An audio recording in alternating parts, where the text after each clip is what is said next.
Alam mo ba ang tunog ng tuspirina o pertussis?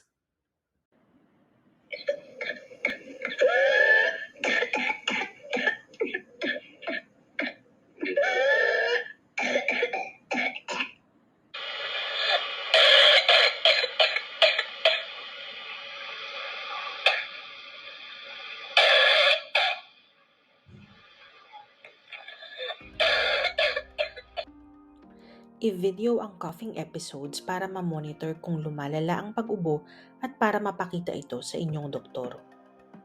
Panatilihing tahimik, bahagyang madilim at komportable ang kwarto para makapagpahinga at hindi matrigger ang pag-ubo.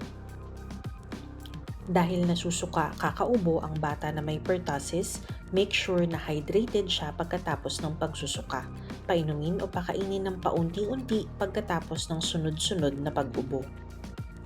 Siguraduhing magpa-check up sa inyong doktor dahil kailangang bigyan ng antibiotic kung pertussis nga ang sakit ng inyong anak. Paano maiiwasan ng tuspirina? Sa pagsuot ng mask at sa pagpapabakuna. Magsuot ng mask lalo na kung ikaw o ang kasama sa bahay ay inuubo.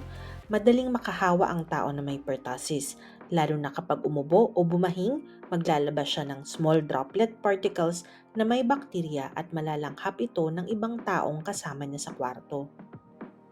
Napaka-importante ng pagpapabakuna sa pertussis.